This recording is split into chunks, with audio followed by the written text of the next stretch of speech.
Yep.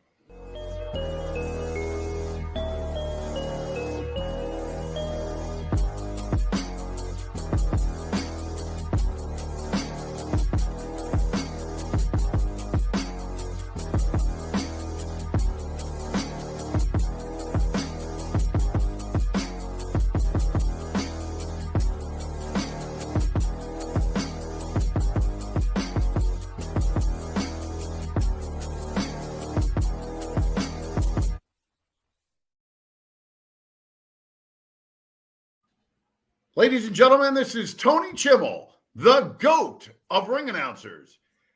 And you're listening to the Marks Podcast on YouTube. God, I love that. So beautiful. It comes across so naturally.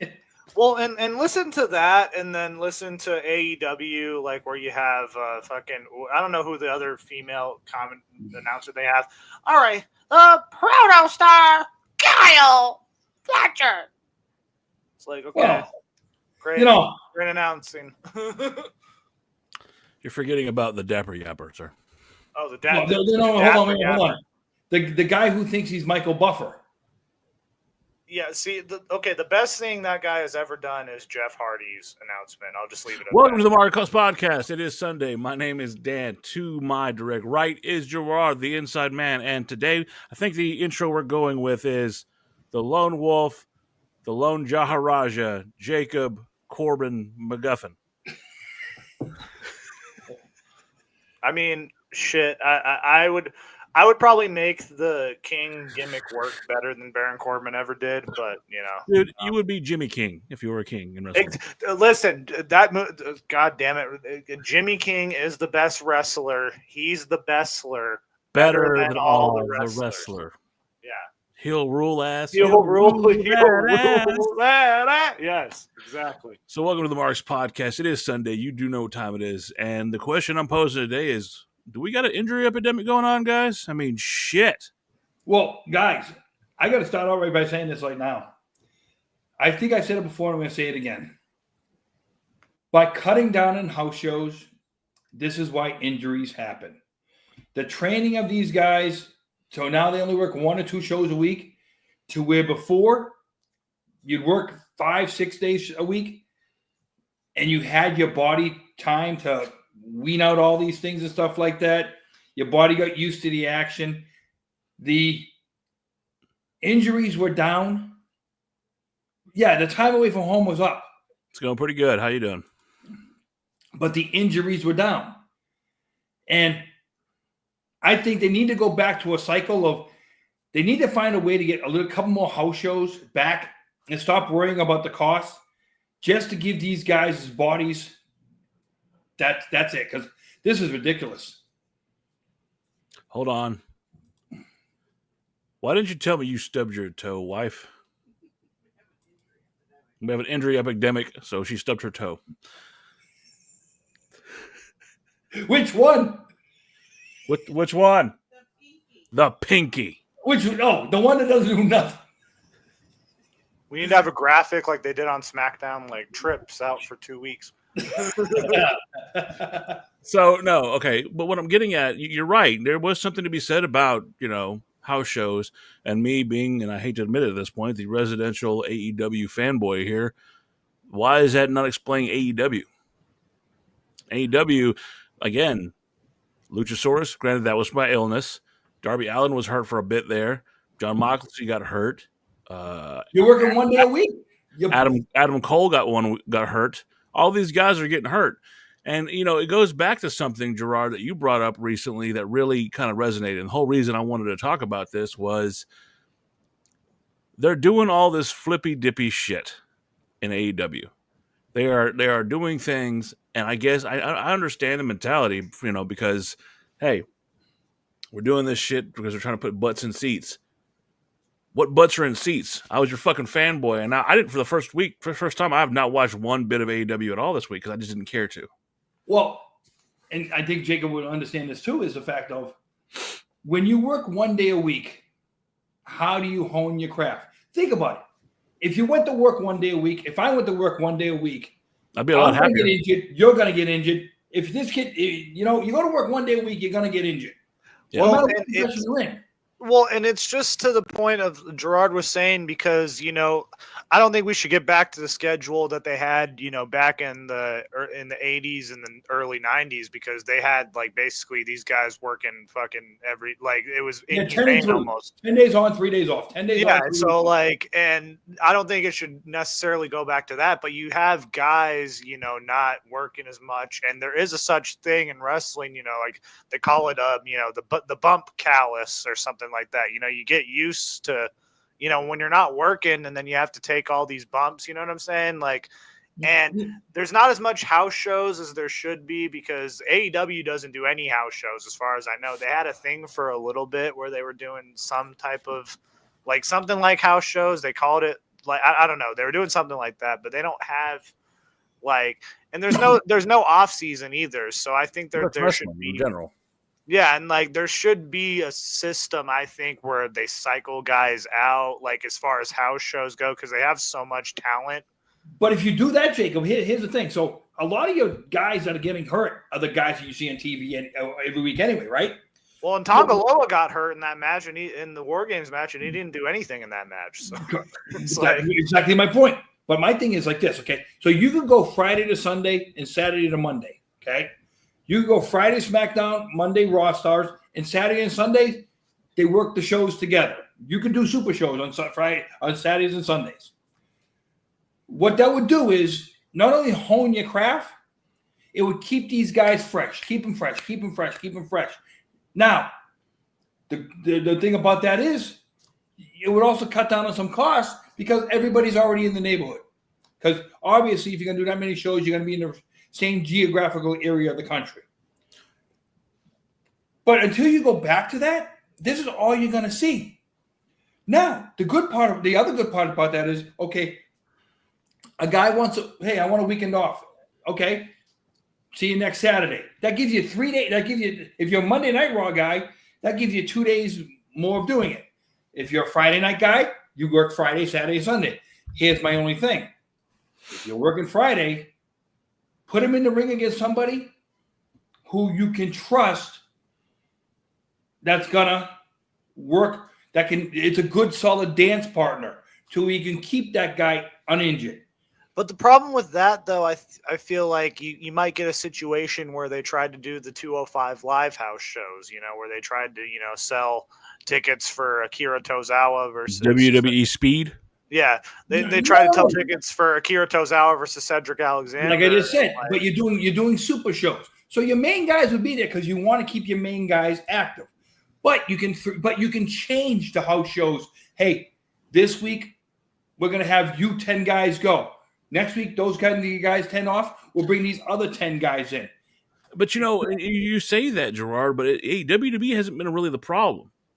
Look, they've had a couple injuries here. I mean, look, how you expect Bronson Reed to jump off a fucking cage and not hurt himself? You're a fucking moron if you think that's not going to happen. That's called? And I'll tell you, that kind of stuff, you know where they used to hone those skills? House shows. But I'm not mad about that. Look, he's a big guy accidents happen. I'm not mad about that. I think, that could happen. It's expected to happen with a big guy like Bronson Reed. But where I am upset, and you may not expect this coming from me, I'm mad at AEW because they have fostered a culture of stupidity, in my opinion. Well, unfortunately and unfortunately for WWE, they're in a position where they don't really need to run house shows as much as they used to anymore. They're making so much money, they don't need to. But hear me out. Go back to AEW, though. To go back to your point about AEW, is the inmates run the asylum there. Yeah. So again, I'm going back to the time when Punk was in AEW. Okay, what was the thing we talked about last week as far as Jack Perry? Real Glass.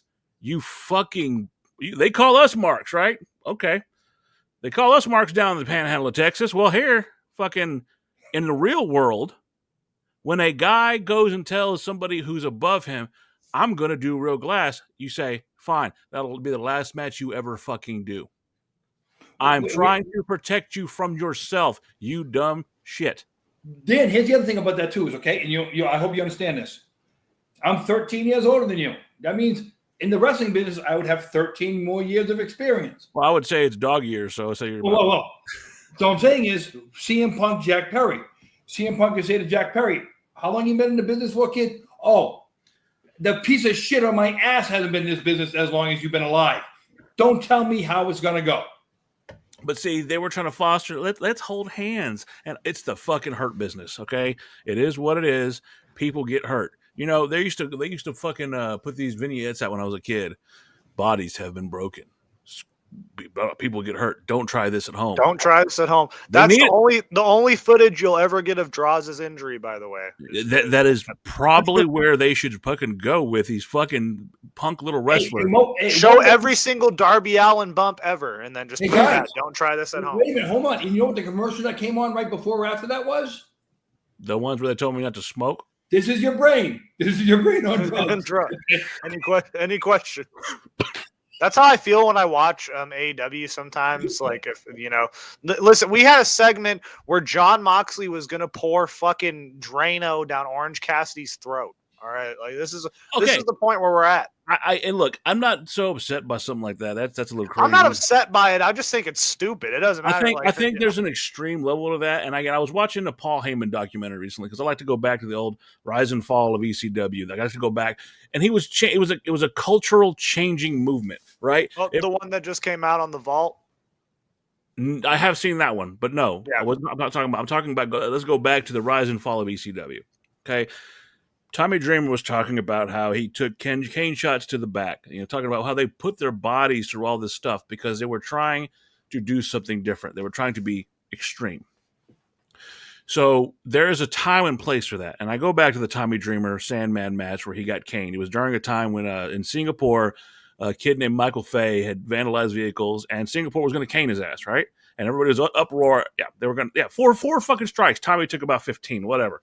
But they were trying to create a storyline, and Tommy Dreamer said himself, and you can watch it on the replay of the video. There are two women looking at Tommy Dreamer, and they're saying, please stop, please stop. That of raw emotion. And again, ECW was king on that. They knew how to draw fans in. So we watch him. You see him and Sandman have that face-off, and he's like almost crying because it wasn't because he was upset. They knew what they were doing, but he was like, what a fucking moment. Whole arena was fucking quiet and shit. Tommy walks out in his own fucking power, hurting like a motherfucker, and they're clapping, and they're like, Tommy's a badass. And AEW is never going to get close to any of that. They use that violence to create something beautiful. AEW's decided car wrecks look cool. Let's do it with real life people. That's how I'm seeing it. Darby Allin is finisher in general. How many guys have gone? Randy Orton, his back is fucked because of the RKO. Let's just say it for what it is. A move where you literally just drop on your back. To sit there and say that, that wrestling is fake and that those rings are padded to an extreme. Hulk, for example, you may not like him. Hulk Hogan has a fucked up back because every fucking night he came out and dropped the leg. Every night for all those years came out and dropped the leg, and it fucked up. I just wish someone told me it was fake. For all you people out there who don't know, under every mat, it's 2 inch thick of plywood and 1 inch thick of foam. Okay. It's 1 inch thick of foam, 2 inch thick of plywood. And that piece of plywood runs for 20 feet. It's 1 foot by 20 feet long. Think about if you have an old wooden floor in your house. Jump up on your wooden floor and land on it. That piece of 1 inch padding, if you have a carpeted floor, it's not enough. It's not enough. The ring that they copied it from, we had 2 inch of padding and 1 inch wood. They reversed it. If you still had the 2 inch padding and the 1 inch wood, you might not see the injuries that you see today in the ring. When it comes to the injury per se, think about what the injuries are. Yes, Bronson Reed's one is graphic coming down. The Tua guy, what do you do? Have a torn bicep? He didn't do nothing in that match. Tongaloa didn't do nothing. Again, look, things are going to happen with ropes, and so I get where you're going with. But yeah, go on, Gerard. Okay, look at the injuries that are happening compared to what they used to happen as. The neck injuries that they used to talk about. You talk about Randy Orton with that, okay? Now, the thing with Randy Orton and taking the RKO and stuff like that, that's a bump that 99% of wrestlers should never walk out of that ring with any injuries. But the gravity that he does that move with is what causes the injuries. We can talk about Austin. Austin had the same problem as Hogan because given a stunner, what are you doing? You're going straight down on your ass, but you're sending a shock right through your spine. And again, a guy that had literally a guy that literally his career was almost ended in a fucking neck injury. Again, people think he did not break his neck. Okay, he severely bruised his spinal cord. That is how. Let me just clarify that now. I watched enough fucking documentaries from himself saying I didn't break my neck. I bruised my spinal cord. Okay, so you bruise your spinal cord, but every night in, night out, you're dropping on your ass. And what is your ass attached to? Your spinal cord. Well, I mean, look what happened to Tyson Kidd. I mean, he took a muscle buster, and muscle buster is really not a relatively bad move, but ever since then, Joe rarely does the muscle buster because of that. Tyson Kidd got fucked up. He had to fuse his neck. He had to fuse his neck to his jaw or something like that. He got fucked up. In Wrestling Snowman, the reason why they get bruised, and the reason why they get hurt, how the injured taking basic bumps, they've never done it before, and you tighten up. It's like being in a car accident. People always wonder why the drunk guy walks away from the car accident uninjured, because his body is nice and loosened up. Okay, the kids today, the bump that they take, they're not trained. You don't go in and learn how to take the bump. Gerard, I'm going to read this one. I'm going to read this one. This one really just—that's a great comment. Times are different now. Back then, guys would lie about injuries. Back then, they could also get a bottle of perks in every city they went to before everything had to be entered into a computer. So, story time. Was fighting. Guys came in. They were training for wrestling. I was talking to them. I was like, "Hey, you want to learn how to take a bump?" I was like, "I've always loved wrestling, man. This can't be as hard as what I'm doing right now because I was getting punched in the face and trying to get paid for it." Yeah, fuck it. I'll learn. Because our teacher wasn't there that day. He called, he didn't let us know, so we all showed up fucking after taking a 45-minute drive to get there. So, and when I say this, Gerard, it's going to make you fucking cringe. They weren't doing it in a wrestling ring. They're doing it in a boxing ring. Once again, like taking it on my living room floor. So I'm thinking, it's wrestling, dude. I've been watching this since I was a little kid. This shit's easy. I got this. In my head, I'm already thinking how I'm going to be the next macho man. I'm going to do this. All right, when you flat back, put your arms out, make sure your ass, your back, and all this, trying to do it and they tell you all this stuff. I'm not listening, all right? Now, I'm not thinking. I'm over here looking at this going, I got this, and if this doesn't work out for me, I can go be a fucking wrestler, and I'm getting trained for free. No big fucking deal. Wrong. I landed on my back, and I guess I didn't land right.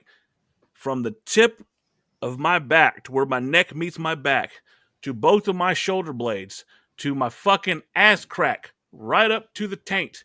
I felt a shock like I've never felt in my life because it wasn't about tightening up. I didn't tighten up. That wasn't the issue. Did you smack when you hit, though? Did you smack? Yes, because that saves you. I could see I could see Dan getting prepped up for that. I knuckled out. I know, but before the move, he was all confident. You hear what you just said? Doing this like the Rizzler, and then fucking. So you said you knuckled up, right? Yeah. So when you hit and you go back, your arms, your shoulder blades are all supposed to hit at the same time. If it doesn't hit at the same time, the one thing after you though, did you tuck your head though? I said from the back of my neck to my ass crack to my chode. What did I just tell you? So I wanted to tell you, I'm not a wrestler. I had never had aspirations to be a wrestler, But I And thought that sealed it, right? But I thought it was the coolest thing in the world. I wouldn't be here at almost 40 years old doing a podcast with my friends about something that I thought was stupid.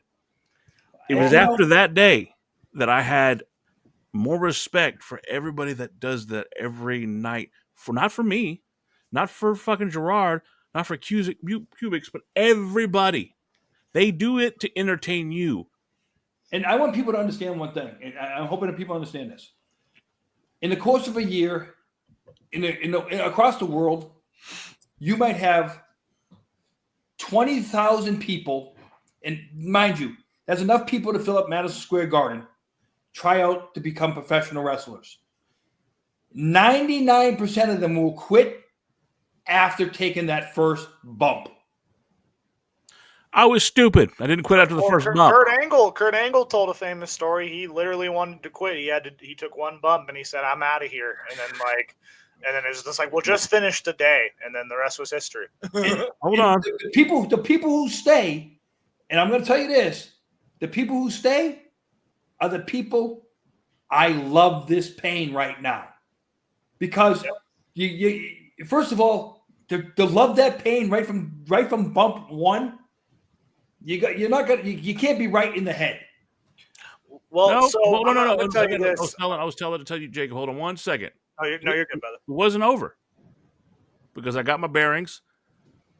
Thought I was going to throw up, but I didn't. Hanging tough. We're going to run the ropes. It's a simple exercise. We're going to get it going. You need to tuck under the rope, arm over, lean on. Do not take it any other way. Y'all have known me long enough. Guess who took it the wrong way? I tell you, and it's not the ropes that do it; it's cables. And everybody has their own way of saying how this works. Fine, I can only tell you what I experienced. I hit those cables as hard as I could. I felt like it ripped off my nipple. It was the worst fucking pain. I still can think about it to this day. Hitting the ropes. Gerard, I know you're going to tell me something, but I'm going to bring you up as well. When I first met Gerard, we talked about this story, and Gerard was doing something very spectacular, something amazing, something I'm glad he got to do. He got to put the zebra stripes back on. And the first thing he told me was hitting his knees on that motherfucking canvas, and he goes, "Yeah, that's a feeling you don't forget." Oh, the first bump I ever took in the ring, Knickerbocker Arena, Albany, New York. We Say that 3 times fast. We had just settled up the ring. It was the very first event ever at Knickerbocker Arena. It's now called the Pepsi Arena.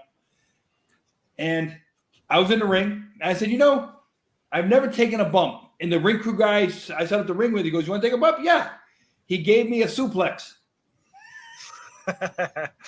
Now, mind you, he was only about 5'10", so he gives it to me, and I come down. I bet you he gave it but to my you. feet hit first. My feet hit first, not my back. Ooh. So I'm like, okay, but I still had about 3 feet left to hit. I was like, wow, damn, that hurt. Can we do it again? That was my first reaction to it. And the only reason why I want to do it again is because I messed it up. But you messed it up. See, Yeah, that's where I was going to get at. It's not that these people that love this wrestling business or us fans who people who have actually fucking just wanted to enter in and do that, take a bump. I got up, I did it again, but not because I thought, it didn't hurt. That motherfucker hurt, but I know I fucked it up. And the reason I know I fucked it up is because they do this every fucking night. And unless they're the toughest sons of bitches in the world, that means I did something wrong. Well, and I'm gonna give you guys a personal story here. So the first time I ever actually touched a wrestling ring, I was 10 years old, probably up there, maybe 9 or 10. But my dad, he was doing security. He was like an extra for this local bar wrestling show. And there's a weird connection with it that I'm not gonna get into. I'll tell you guys after, because one of the guys anyway, weird connection. But So anyways, I'll show you this picture here. This is the first time I was ever in a wrestling ring. Get the focus in. Hold on. Send it. I don't know. We can see something. There's something there. Let me see. I can send it. Anyways, I can send it to Dan like right now if you can put it on the screen somehow. But I need to figure out how to do that shit because I'm fucking old and stupid. But it's a picture of me in the ring. But I learned like what a wrestling ring was at a very young age because my dad was telling me. Because I always thought, being dumb, I thought it was like a trampoline or a fucking like a bouncy castle. Because I was like, I was a dumb kid. Then my dad was like, "No, get in the ring." He's like, "Okay." And then he kind of like pushed me down like a little bit, and he's like, "Okay." And like I landed down, and I'm like, "What the fuck?" And then I realized, oh, this is actual wood. It isn't a box spring. It isn't like, and I'm like, the ropes aren't bouncy ropes. They're cables. Hey, Dan, this guy just the wrestling snowman just said something, okay? And they make fun of her. And listen, I get it. I understand the reaction. Because what she's basically saying is the pain went from her ass all the way up. Well, she landed smack dab, like, probably open fucking starfish. I'm sure it hurt. I'm sure it hurt. But the thing a lot of people don't realize is, like I said, when 99% of the people who go for professional wrestling quit basically the first day, okay? And that's only, and when I say that means all you're doing is hitting the rope and falling out, hitting the rope, falling out. Never mind when they get into the tumbling aspect and stuff like that. Never mind when you got to throw yourself into the top corner, go up, over, and down to the floor. Okay?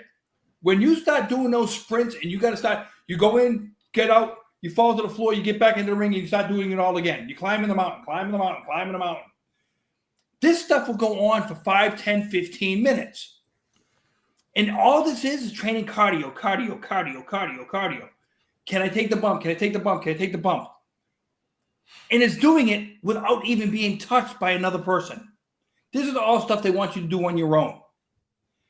Then when you finally get to do it with somebody else, you're relieved that you don't have to do it by yourself anymore.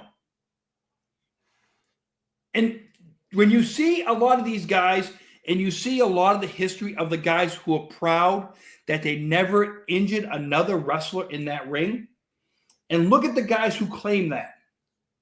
Some of the greatest professional wrestlers ever are the only guys that can claim that, and it's only a handful of guys.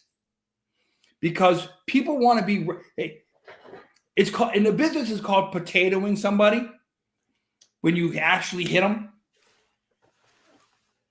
But at the other time, you're trying. You don't want to hurt technically the other guy because you got to dance with him.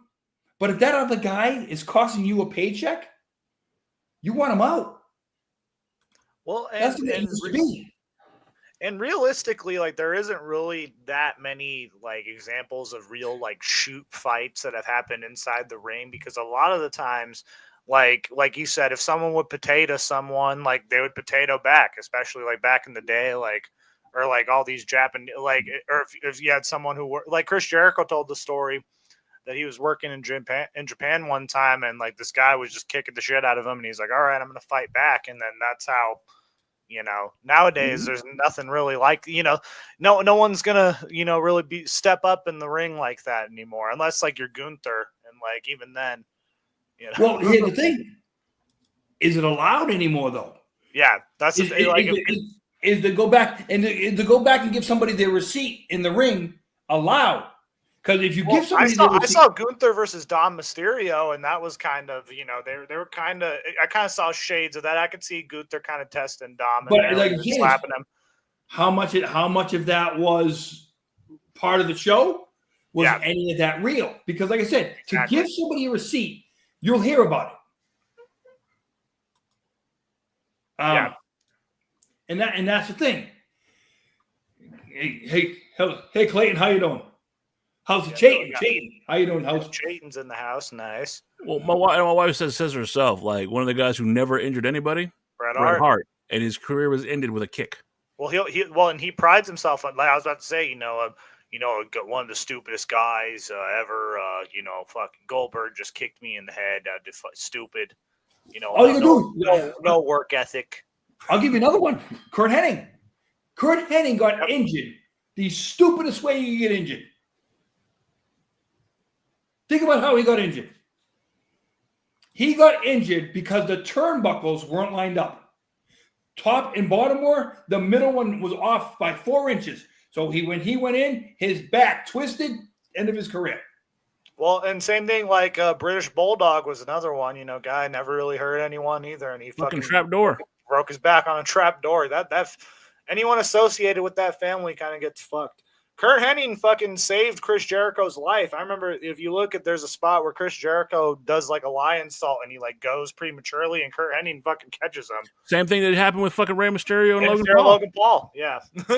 And guys, let's talk about this though. Let's talk about Undertaker. For as big as that man was, or it still is, he never hurt anybody in the ring. Yep. Besides Chris Canyon for some reason. I mean, think about, hey, was it Yokozuna or Mabel that broke his face? Oh, it was Mabel, I think. Of course it was. But Taker, being the man he was, it was an accident that happened in the ring. But for as big as the man he was, he prided himself on not hurting people. And that's the thing about professional wrestling, to where accidents happen. Now, the thing to me with Bronson Reed was the table was too close to the corner. That table should have been out some more. So he should have got that. Like, listen. I think he would have been fucked either. I think he would have been fucked either way, to be honest with you. Because if it's out a little bit more, he doesn't come straight down. His legs have room to spread out. People were comparing the Edge thing to that. They were like, let's see the same thing. Like you guys were calling Adam Copeland stupid. It's like, okay, listen, Adam, like Bronson Reed, at least, like he like swan dived down. Like Adam Copeland just fucking went straight down 20 feet. And that's why I'm saying is the fact of, listen, it wasn't like the Macho. Remember when the Macho Man landed straight down from like that one cage, and he landed on his feet just because of the pure hatred for Hulk Hogan? Hey, I'll give you a perfect example. Look at when Jimmy Snuka used to dive off that cage. He used to dive off the cage, but because he could go out. All right, so hopefully I did this right. There you go. There we go. Yeah. He's doing his best Richard Nixon impersonation. But anywho, I was trying to do like my Hardy Boys. I was doing that because I was in my Hardy Boys. I was wearing a DX shirt. I still have that shirt, by the way. It's somewhere in there. But my thing is guys, you'll understand. I was wrestling in a ring one time with a friend of mine, and I went up and I tried to do a snooker splash. I'm midair and I couldn't. He turns on his shoulder because he says I got up too high, so I came down on his shoulder. That hurt like a son of a bitch. I'm preparing to land one way. But the problem was I got up and not out. With professional wrestling, you're taught to go up and out and come down. Because if you just go up and come down, you don't give your body the cushion to the equal pressure on your body. That's why I asked him about putting out the arms. That's what they say. You want to distribute that force, that blow, to your whole body. Bronson Reed was very close to the corner. If that table is 2 feet out, he can now come down, spread out that whole weight like Snooker used to do, and just take the hit. Come down through the table, take the hit. I think the table, if it had been out more, I think it would have been. I think he would have been okay. It goes back, but even the best fuck up, okay, and it's all about landing one. Eddie Guerrero, by far one of my favorite wrestlers of all time. That first night, that fucking forearm popped that bitch right out. And he did it. And I'm going to tell you what that is. What happened there? 20-foot ring, 18-foot ring. He should have landed before he broke his arm, because remember, WCW rings were 2 feet smaller. So when you get up, it's like, oh, damn, I'm going 2 feet longer. So he should have already hit. In an AEW, I mean, a WCW ring, he would already hit. And that's where the first time you get into a ring that's a little bit bigger that you haven't been done before, that's what happens. Well, see, and guys have come on, and I've talked to other people about it just to get proper knowledge. One of the first things they tell you is if you're going to be trying some stuff in a new ring, you need to go and fuck around in that ring a bit. You need to go out there and try to like get used to our ring compared to somebody else's ring. I'll give you another one. So when I did that wrestling show, as soon as I went out there, the guys were setting up the ring. I said, "Oh, so you guys use 18-inch turnbuckles? WWE uses 12-inch turnbuckles. AEW uses 18-inch turnbuckles.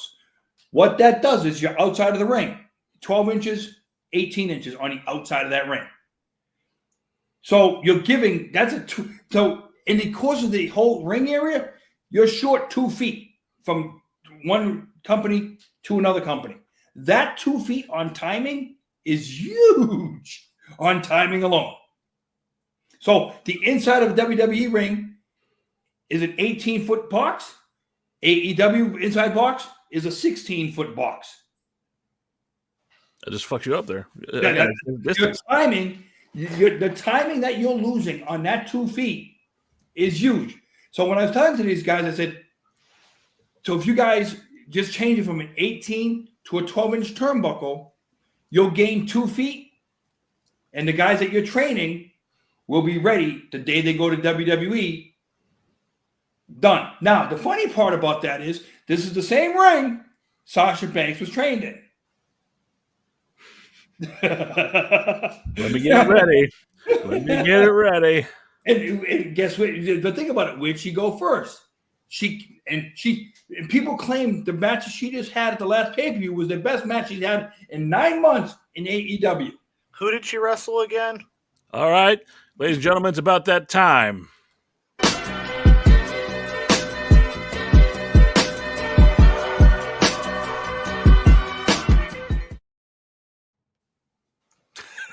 Welcome to the best segment in any podcast ever. This is Jacob's Corner. No, I'm just kidding. Who did Mercedes wrestle in the last match? Statlander. Statlander. There we go. Isn't that sad that I asked that question? Because who is the better wrestler out of those two? It's obviously Statlander, and Mercedes. It's just like, well, what are we doing here? Like, what are we doing? Can anyone give me is anyone excited about what Mercedes has going for her in AEW or in any or any women currently in AEW? Like, is there any besides Britt Baker and Serena Deeb, where their whole program is who cares? Literally, that's the whole program is who cares. And I'm waiting for Toni Storm to come back. I do quite enjoy her work. And Willow Nightingale. Everyone loves Willow. I mean, God damn it, I love Willow so much, but that's a conversation for another time. But it's just it's hard, like when you have all the when you have all these talents, under the we have Abaddon in AEW, and she doesn't do anything. She's in ROH, and you have but I like Abaddon. I think I love Abaddon. Her progression. Her progression has been fucking something amazing. You know, they haven't done anything with them. I think that's their pronouns, them. I don't know. Who cares? I watched that 5-woman match last night, the Iron Woman Challenge, the Iron Challenge. It was great. Those 5 women. Listen, Sol Ruca. Oh my god! When she's ready. Hey, when she's ready. Woo. Okay. I'm going to put something out Sorry, there. That was terrible. My wife and I, we're wrestling fans, but my wife is, would it be fair to say you've distanced yourself a bit since the Bloodline era, right? Yeah, she was not a fan of Roman Reigns, and she decided to step away from wrestling a bit. And so this morning, as I'm watching Deadline, I said, wife, I love you, but I'm going to subject you to this. These are who I would consider the top 5 women wrestlers that I've seen recently. They are just something special, all 5 of them. Shawn Michaels did something. I don't know what he did. We're watching this, and without I simply asked her, I told her who I liked. I'm a huge fan of Julia. man, that woman can just do that human being can just do some amazing things. I like Zarya. I do like Zarya, and I like Stephanie Vicaire. But my two favorites, even before Julia showed up, my favorite was Sol Ruka. And that soul crusher fucking finisher she has, it is a literal somersault RKO. What the fuck? So hold on one second, Gerard. 1 second. Okay. As me and my wife were watching this, she looks at me and I said, "So, who do you think?" And she goes, "Julia and Sol Ruka." So even someone who's been out of interest can watch that match and say, there's your two. Granted, she also said that I like Stephanie Vicaire because she has a big fat ass. She might have a point there. I'm not going to confirm or deny. I have a thing for fucking nice asses. But what we did in that match, and we're going to talk about Deadline because what a fucking card. There's some stuff about it I like, some stuff I didn't. There's something to say about they did a story showing how Zarya was a monster. Nobody lost in this match. Zarya was a fucking animal in this fucking match. She did amazing, showing her strength. Rinkowski, who my wife was not a fan of, but I gained a whole nother respect for her and her character work in that match. Sol Ruka just killed it, as we talked about. But you set up the match between Julia and Stephanie Vicaire. Look at this fucking guy right here. And what they want to do with those two. I am excited. As much as I want Julia to go to the main card and face Asuka, because I was a fan of Asuka when she was Kana, and there's so many similarities. What a job they did with that match. Sorry for my tangent. Gerard, bring us back. Okay. So watching that match right now, I got to say one thing about Sol Ruka.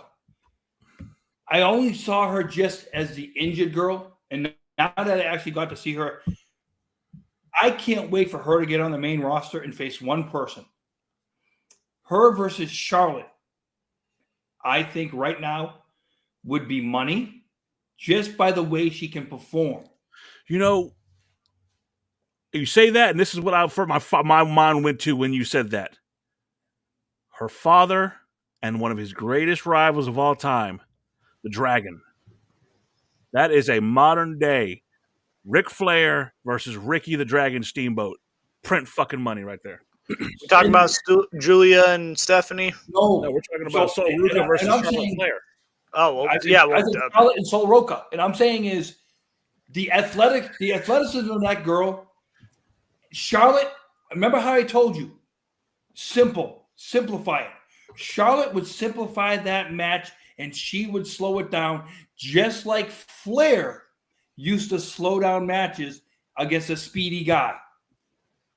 I can't stand Charlotte Flair, but like, yeah, I could get behind that match. You know, I like Sol Ruka. Okay, Jake, I know you can't get behind Charlotte. Like, there's plenty of people I can't get behind. Like, I can't not get behind. I mean, I would get behind Charlotte any day, but it's just, you know.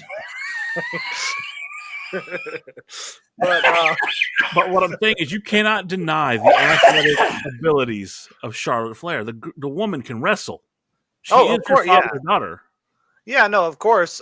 She definitely didn't get her brother's wrestling ability.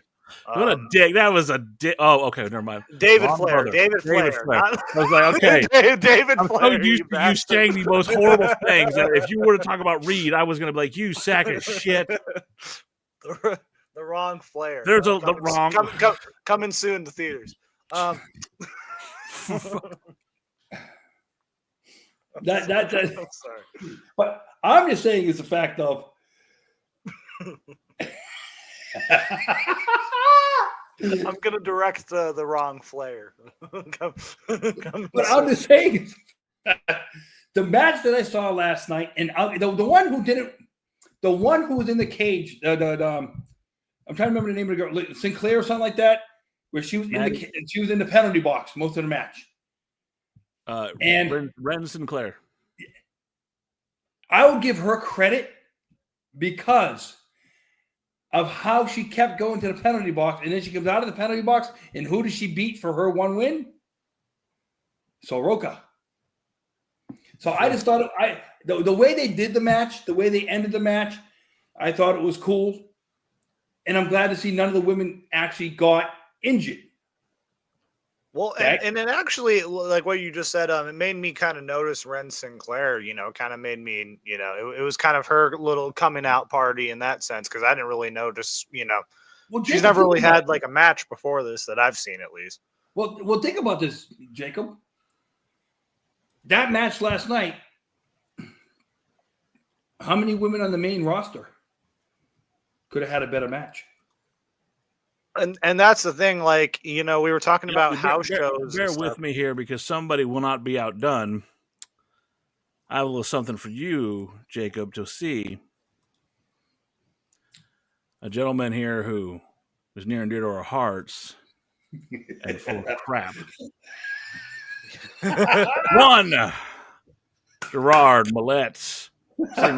Looking very dapper in his bell-bottom suit pants and his WWF logo. Well, that's one time. That's like 1,000 times better. Like that's not even apples to oranges. That's like apples. That's like apples and fucking blowjobs. Like if you put that back up for a second, Dan, I gotta say something.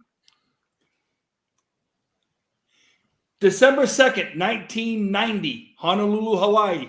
In my right hand is Power and Glory's t-shirts. Yeah, see, I've never even been to Hawaii, so yeah, Gerard definitely wins on that one. See, but what I see here, who's really still in the show, is the guy here, right to Gerard's right in the glasses, stone-faced Hawaiian guy. Yeah, no, who is that? I don't know. That's from how focus goes. He is not impressed with Gerard right now. If I'm right, Power and Glory that night was going against the Legion of Doom.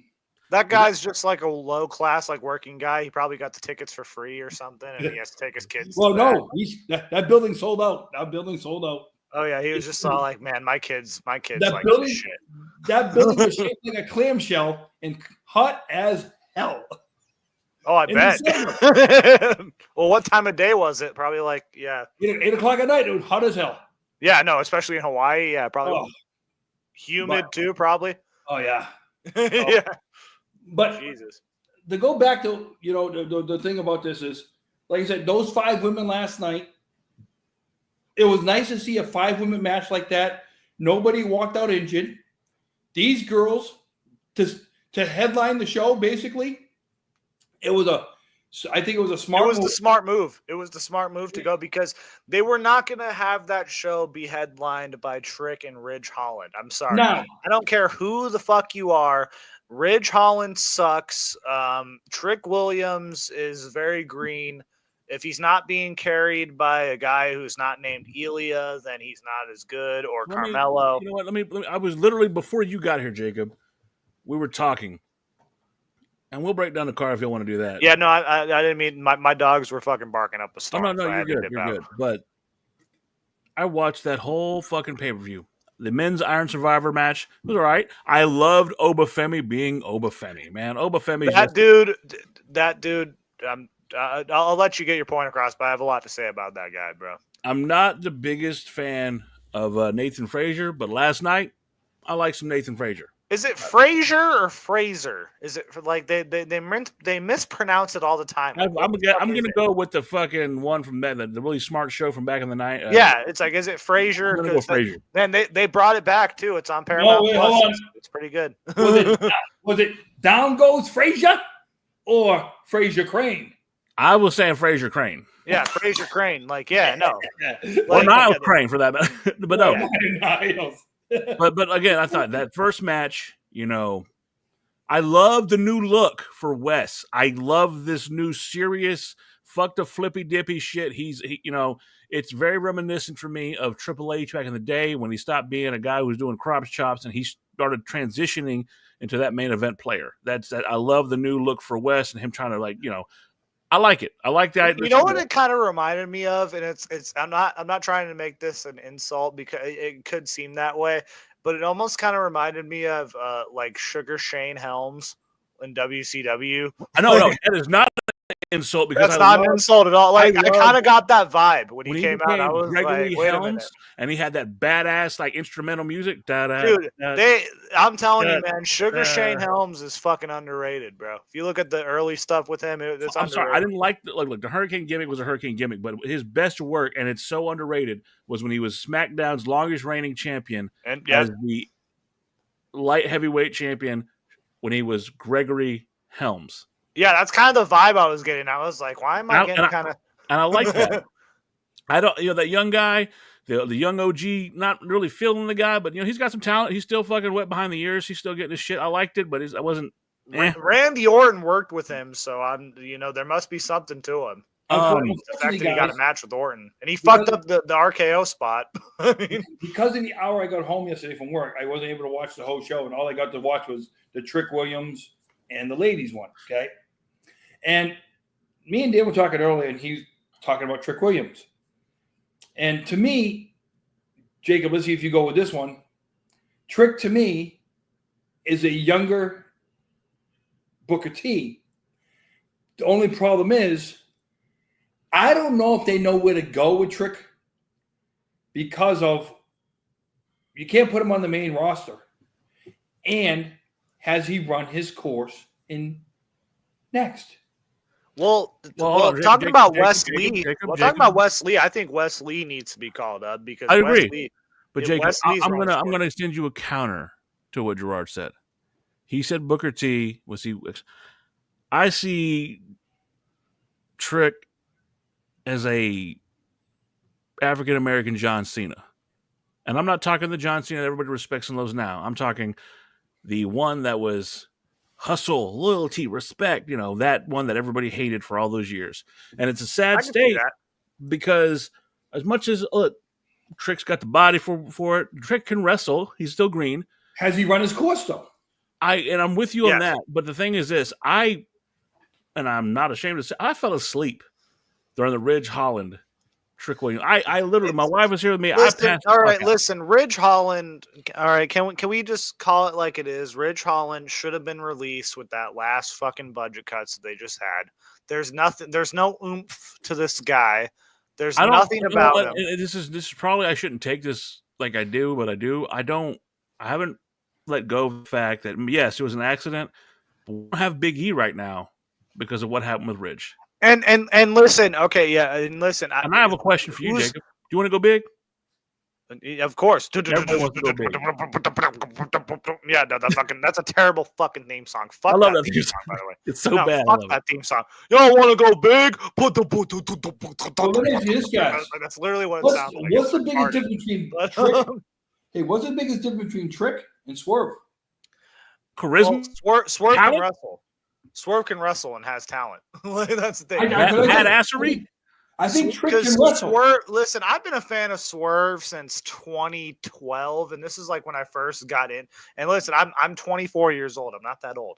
I'm this is 2012. I'm an 11-year-old child at this point, and I got into Combat Zone Wrestling, and Swerve was tearing it up. He was the first time I saw Swerve Strickland was in Lucha Underground as Killshot. Oh, Killshot! No, don't even get me. I knew him. This is before Killshot. Man, I've been swerving when I drive. I've been watching this much. Like when he came to AEW. I'm a big fan of Santos Escobar, King Cuerno, King motherfucking you know Cuerno. What? Let's not. We're gonna go. That is definitely a brand that died too fucking early. The thing. Can we just do an episode on Lucha Underground? I would love to do an episode. Gerard even know what we're talking about as far as Gerard literally. All right, here's what we'll do. One of these days we'll have Gerard. We'll send Gerard to binge watch Lucha Underground, and we'll do a retrospective one episode. Fucking Gerard. It is everything that wrestling was supposed to be, and corruption not fucked it up.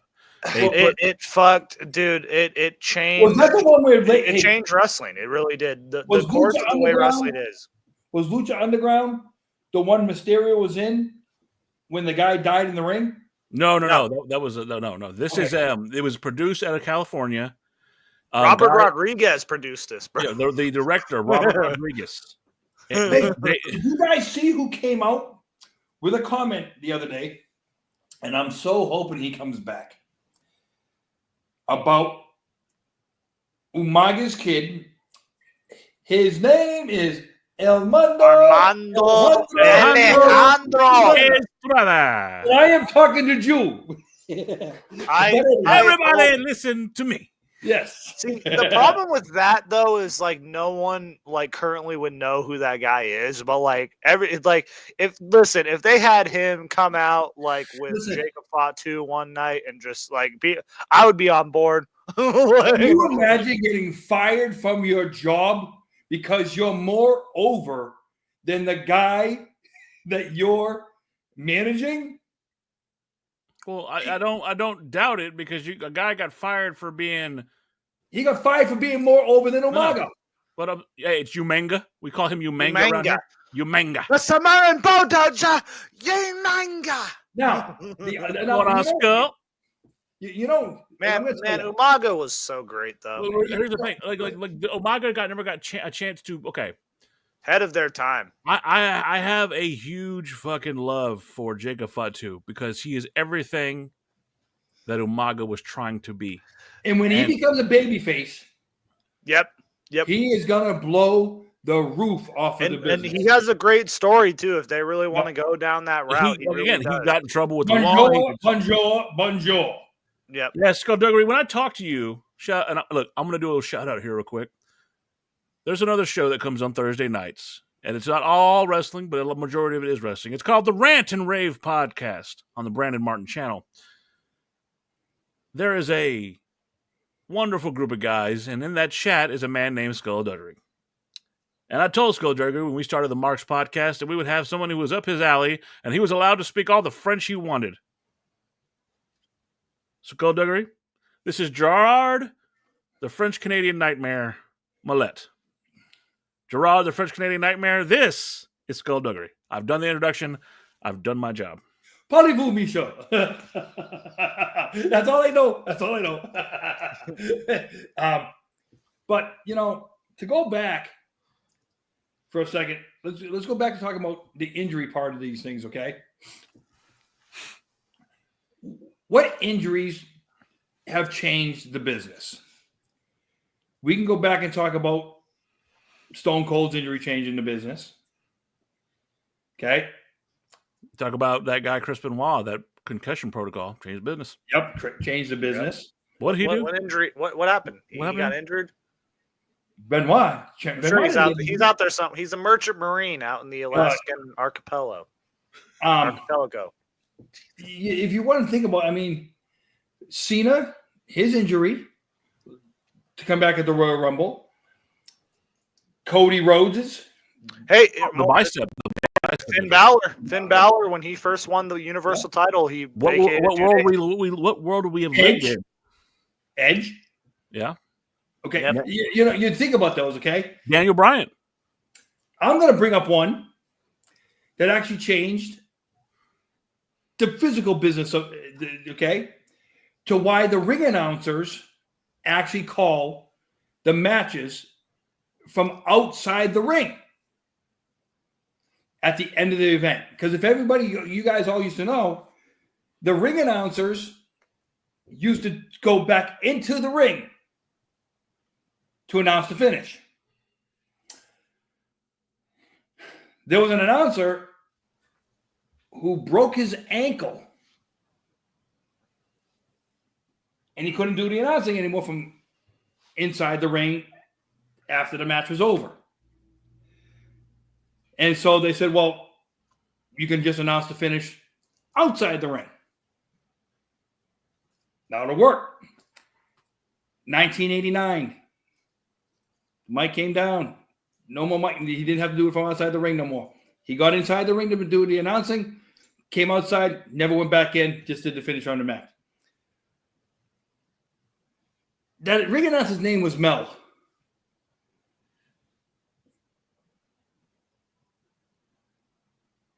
Mel Brooks. I hear silence. Mel Brooks. I don't know. I didn't know he announced for wrestling. Because I knew where you were going with that. Not Mel Brooks. So, Jacob, we're, you got me thinking.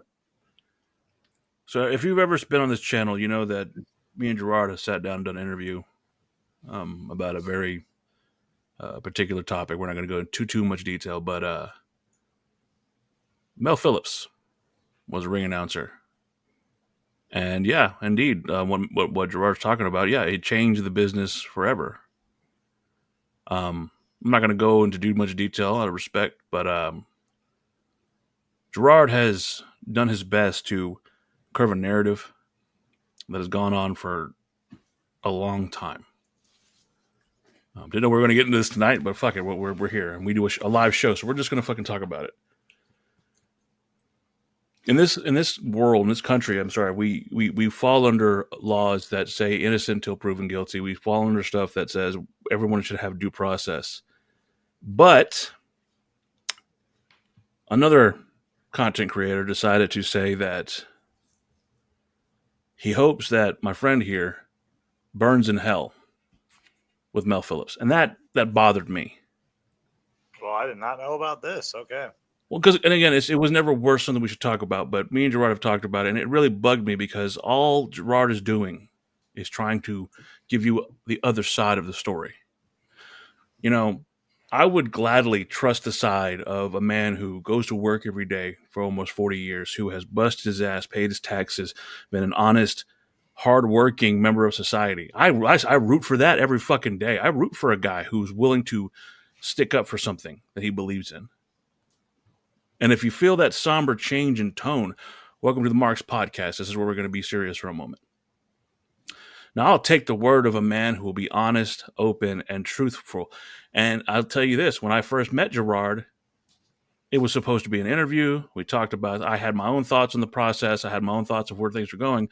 But clearly, we're here 10 episodes in. So that means over 10 weeks, 11 weeks, because someone had to take a vacation. But we were here. And we were doing a show and having fun, and that developed a friendship that started before because he changed my thought process on a lot of stuff. The what ifs, and why has this not been talked about? On the other side of that coin, you have a gentleman and other people who are admitted liars, felons, and have mob ties. And I'm supposed to be afraid of that, or afraid to speak my mind and say, no, you can take that and you can have your side, but I'm going to listen to this other side and get the other side of the story, because the common adage is you have one side, you have another, and somewhere in the middle is the truth. And what I believe in is truth. So we have a gentleman who's talking about a guy who busts his ass, works his ass off, does everything he can to do the right thing, and who I've had more personal conversations with than I ever thought possible, and I trust and believe. I believe. On the other side, you have a guy who throws rocks at glass houses and associates himself with some of the biggest, most reviled, hated members of wrestling journalism. You don't believe me? Take your deep, dark look. So I'm going to give Gerard a chance to speak his mind here, and we're going to listen. And I don't think you would mind that, Jacob, because we love Gerard. Gerard's a good man. Well, I'll just speak this before anything, because again, like, listen, I'm who I am. You know, a lot of people would come on here and be like, oh, you know, Cubics is going to say some shit. But, you know, there's literally a segment that says Jacob's Corner. Because I'm the one who goes off on shit. But, like, this is something that I, like, you know, Gerard has lived it. And it's literally a situation where we're kind of, you know, we're basically picking on the dead.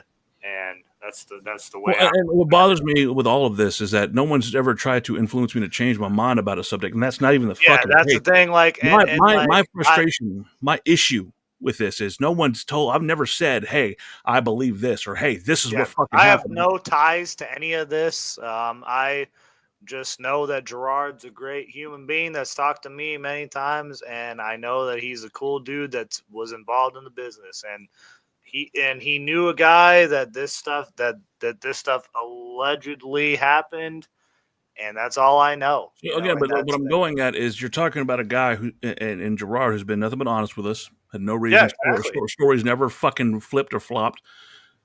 But and don't ever try to fucking put a narrative in my fucking head and tell me that someone's told me what I need to believe. If anything, all I believe is that there should be equal distribution of the facts. And when you don't get your side of the story to fucking play out exactly like you want, like it's a fucking narrative, that you decide to drop this side because it doesn't fit your narrative. That's my problem. My problem is always going to be due process. But we had a presidential election recently that went through the same shit over a guy that didn't get his fucking due justice to have his side told. So I'm going to do my little part. Jacob's going to do his little part. We're going to let Gerard tell his side. So Gerard, with all due, say whatever you want, however you want, and as much as you want. The floor is yours, my friend. Okay, so Mel Phillips, 1989, broke his ankle walking out of a hotel in Massachusetts. And he had to do a show the next day. And the doctor said, well, you got to be off your feet for 8 weeks. He goes, the hell I do. I need to work tomorrow. Well, the doctor said the best I can do is put you in a walking cast. That would do. And he went and did the show. And what he ended up taking, he was taking calcium powder for 8 weeks. I'll be known to the doctor. Doctor didn't know he was taking the powder. So by the time the 8 weeks went by, he goes back for a checkup. His ankle had already fused back together. Doctor's like, what the hell? And when I say it, I don't mean like a small can of calcium powder. He walked around he drove with a jug of calcium powder. Because I'm like, why don't you just drink milk? I can't drink enough milk. The calcium powder, so that ankle could get back. And when he went back, he got that thing off. But because of that broken ankle, that's the reason why ring announcing became to the outside of the ring. And he won a lawsuit against that hotel. And the lawsuit that he won was for the same amount of money that somebody got paid by Vince McMahon for never working for WWF. And that, to him, yeah, at the time it meant nothing. Like, it meant nothing to the case against him and not like that. But broken ankle, he got paid for it nicely, and he never missed a day of work, and didn't complain about work either. Because it was just one of those things to where there's people in this world that truly are in love with their job, and they would put life and family aside for their job. And I learned from him how to try and balance both. And I appreciate that, because I don't know if I'd be who I am today without his guidance and stuff like that. And there are, I'm a newspaper reader. I know some people out there might not even know what a newspaper is. And there's a lot of stories of people like this who take kids, they're adults who take kids under their wing because they don't have kids of their own, and try to scope them into better adults, human beings, male or female, will do this. And for those people to be turned around and assaulted because of taking interest in people, I've never felt good about that. Unfortunately, we live in a world, not just a country, in a world where everybody always thinks there's an underlining meaning for people having a good heart. And to have a good heart, if that means you got to be accused and harassed of doing something illegal, that's pathetic. As a society, we do this show for fun. Us three guys, we do the show for fun. We hang up with each other at the end of the day. Tomorrow, we'll all go on with our lives. I run into a lot of people during the course of a week. Dan probably does too. Jacob probably does too. And when you look out there and you see society as a whole, a wave, a handshake, a nod goes a long way to a fellow driver, fellow co-worker, maybe even your neighbor. But it's like the justice system in this country is supposed to be innocent till proven guilty. Guilty is free. You plead guilty, you pay not one penny to prove you're guilty. To prove you're innocent, it costs you a shit ton of money. And there's a problem with that in this country when that has to be the case, especially when the news media will get you to be guilty before you're given your opportunity to even plead your innocence. Well, Gerard, and I'm not trying to cut in by any stretch of the imagination, but we talk about this constantly. There is something that is called the court of public opinion, and man, that sucks because you can bust your ass to prove innocence. And again, I'll go back to what I said. This has nothing to do with innocence or guilty. I'm trying to, if anything, what I want, not because I knew the man you're talking, and I'll say his name, not because I knew Mel Phillips. What I want is fairness. And that's what I'm saying is, you know, I'll use the perfect example, okay, guys? O.J. Simpson. Let's use him as a perfect example. If O.J. had not killed 2 white people, would O.J. Simpson's thing have been anywhere near newsworthy? If it had been a white guy that killed 2 black people, you probably don't even hear about it on the news. We're talking, I've said it before and I'm going to say it again.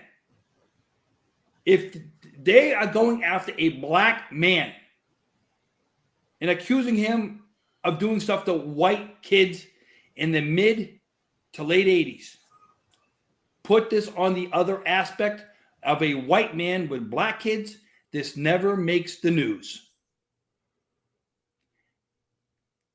That is the problem with society today. I was asked yesterday if white people can be racist against white people. Yes, they can be. So racism is alive in all aspects of life in 2024. And anybody tells you differently, it's wrong. Because why? If there's money involved, people will say anything they can to grab a buck. Especially delusional old fucks that live for that delusion. I was waiting for it. Now, I have to ask you, Gerard. I'm not really. I mean, we already said his name. I'm not sure when Mel Phillips passed on, but how do you think? I don't know, how you how do you think he would feel now if he knew that this shit was coming out, if he was still alive? You want to answer this, Gerard? Put it this way. Do you want to address that? Yeah, I'm gonna. The other 2 guys are accused. Okay. If you ever notice, the one video that's out there of Terry Garvin is never shown to the general public. It's a video of him at a Boy Scouts. I'm trying to think of the word. Training fundraiser. A Boy Scouts fundraiser put on by WWE. Boy Scouts Troop 92. Now that's coming out of Shelton, Connecticut. Terry Garvin. As soon as the video comes up, Terry Garvin's wife, Christine, is the first face you see with the guy in the school. Through that video, you'll see his son. You'll see his daughter run up to him, give him a nice hug and a kiss. Basically, it shows Terry Garvin as a family man. Nobody ever seen the video. God forbid that be done, because I mean, there's look, and Leland, I'm glad you're here because you come up with great fucking observations and questions. We will never, ever, ever on this channel censor anybody who has a question, a thought, or a belief. It will not happen. There are no dumb questions unless you're a dumbass who says something stupid, and you know what I'm talking about. We don't censor people here. We give them the right to speak their piece. And I want to make this clear as far as Gerard goes. Gerard has never once tried to convince me of one thing or another. All Gerard's ever fucking done, ever. All he's ever tried to do is like, look, what about this? What about this? And when I met Gerard and we again made this documentary, it was a wonderful, well done piece of work, but it was done. Gerard's conversation with me, it was supposed to be it. But then, while doing research, inconsistencies were found. So I have to know. Not because I knew this man, not because I knew Mel, because I have a friend who this is important to.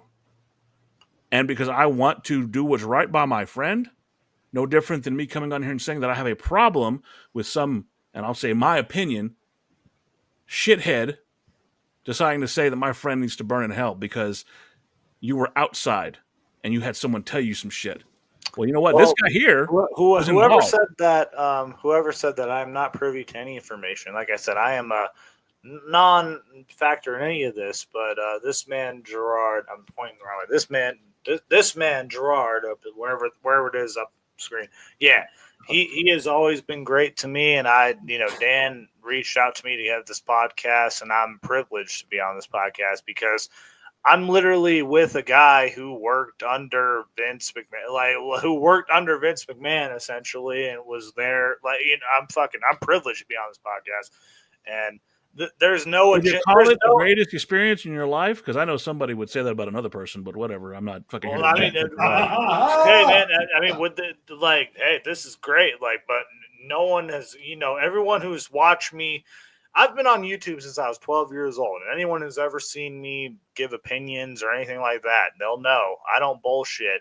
So no one has ever told me anything, and I'm never gonna push a narrative for anyone, and especially this guy is a great dude, and it's just when you read about this Ring Boy scandal, what it is, what the main scandal is, you never hear the other side. You never really hear. You hear the people accusing Pat Patterson, people accusing Mel Phillips, all that shit, and you never really see the other side. It's always you know what I'm saying. I'm on the fence about this because again I'm not on the fence, but I'm on the I'm like okay. Let's hear the whole fucking thing, right? Not the part that makes you feel better about yourself at night. My thing is this. I'm not here to say that something did or did not happen, but I'm also not here to put someone in a box because they're not allowing all fucking sides of a story to come out. And I know. Well, and also not to cut you off, Dan. Well, I will, but not to cut you off. But listen, I wasn't there. No, and this is a guy who was basically there throughout the whole time. Again, we talked exactly, and that's where I was getting at. We have one guy who heard it from somebody, from a cousin, brother, sister, aunt, mom. Yep, exactly. And then we have a guy who was actually a telephone that's going on, and it's a lot of that's a big thing with wrestling journalism. And for something like this, I think that first-hand fucking account means everything. Yeah, and it's fucked up because again, I don't want to, I'm not trying to be too dark, but a lot of the people who you could interview are dead. Well, and I find I find that hilarious that you wait. This doesn't come up till everyone's fucking dead. Well, and that's a hell of a time to start some shit. And again, I will gladly take the side of a man who works his ass off, has a wonderful moral fucking compass, but more importantly, fuck all that shit. He was there. He was there. He didn't hear it from his sisters, cousins, brothers, baby mamas, daddy's, uncle's mom. He was fucking there. And that, without going into too much detail, there are other people that were there. And I got to ask you this, Gerard. If you got some hush money, would you be even talking to us? Yes. Exactly. That's what I'm saying. Because I'll put it like this. And this is what I want people to understand is the fact of good, bad, or indifference. Okay?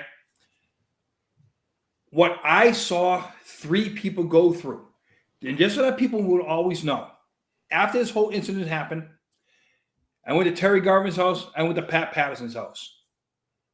Now, Pat Patterson's house is the most gorgeous house I've ever been to in my life, and I wish I could have bought it and designed. I wish I could have just stolen his house and put it where my house is. I watched it. He seems like he was, like he seemed fucking festive. I'll put you like, the sad part is, think about it like every one of us has that uncle that you say, I wish I could be that guy. He has that life. Pat Patterson was that guy. Yeah, because that's what kind of like, Pat Patterson gets a lot of shit, and that's what kind of pisses me off because like everything I've ever seen about Pat, like he seems like just a nice guy, and like of what you've told me too, and it's like I'm just like, damn. The sad part of the thing that got him into trouble. I'm sorry, like I don't know if this is like a weird question, but do you think it's because he was gay? Do you think it was kind of like maybe it was homophobia? I'll put you like this. For a lot of people who watch this trial and stuff like that, the first questions that were never asked was racism and homophobic views. I knew within, I want to say 2 months of me working for WWF, who was homosexual, bisexual. And not because they let me know, because somebody else let me know. And all I said was, fine. I don't care how somebody else runs their life. Yeah, like I don't know. I've never really had a chance to ask you this, but like, was it ever like out in the open, like that, like Pat was gay, or like? I just told you, within 2 months of me working there, I knew who was gay. Well, I want you to think about that, Jacob. Now that that's something I thought of. If they were telling him he just came in, he's working ring crew, how many of the people do you think fucking knew? So that's what I'm saying. Like, was it a thing where just everyone was kind of homophobic and they kind of leaned? No, the reason why they let me know, okay, is for the now it wasn't Pat who told me. The reason why they let me know is for the simple fact, hey, if they play around with you in this kind of way, don't take it offensively. It's just, Now, I have never had a problem dealing with homophobia. Never had a problem with it because, hey, you love who you love. I've never had a problem with it. And Darren Young came out. Darren Young came out and said, like, when he said that he was gay, that Vince McMahon called him personally and said, how, because Pat Patterson was Vince's best friend, and like, like he said, like Vince called him personally and was just like, talk to, I dealt with the, like, and it's like, was it really like was there? I don't know, because it seems like there was such a because I'm like gonna bet dollars to fucking donuts that there was like half of the fucking roster was probably gay back then. Jacob, you know what I'm saying? Yeah, I want you to think of it like this. Pat Patterson put a lot of coin in a lot of people's pockets because of his mind. Do you really think anybody cared about his sexual orientation? There's a big rumor that Virgil showed. That's the big rumor. What I'm saying is, Pat's mind, and you've heard me tell the story about I had Randy Savage had to get permission. I had to get permission from a superior. Pat was a superior. Do you think? Yeah, it's like, was it acted that way? He would no. It wasn't because he was gay. He gave me permission. It's because that was his job. Yeah, it's like, and like that's the thing. Like a lot of this, like we hear this wrestling storytelling. A lot of these wrestlers, like they tell the story like it's grandiose than it is, and especially people involved in wrestling. And like, I'm not saying like for like. Did you play any high school sports? No, I was always in theater. Okay, high school sports. Course, if you ever heard, so shocking. Hey. There's a lot of ribbing that goes on in high school sports, college sports, and stuff like that. Not ribbing. You can't do that anymore. If Pat Patterson was guilty of anything, he was a ribber. Now, Tony Allison can say he grabbed my pecker. Okay, he grabbed my pecker. I was in the locker room and I thought, grabbed my pecker. Now, Pat grabbed my pecker. That was fine. That's what he did. You want to be a top guy? Did he take his ribbing sometimes a little too far? Maybe so. But here's the thing. But on the business side of it and on the It wasn't, but his ribbing wasn't for pleasure. It was for making people laugh. So let me bring it back, Gerard, because again, I don't want you to be paying into a corner of it. You're just sticking up for somebody. No. Yeah. I played football when I was in high school. You know, y'all know that I've done some fighting in my life. We would do some of the stupidest shit when we were in the locker room. We were dudes. We just did stupid shit. How good was your record?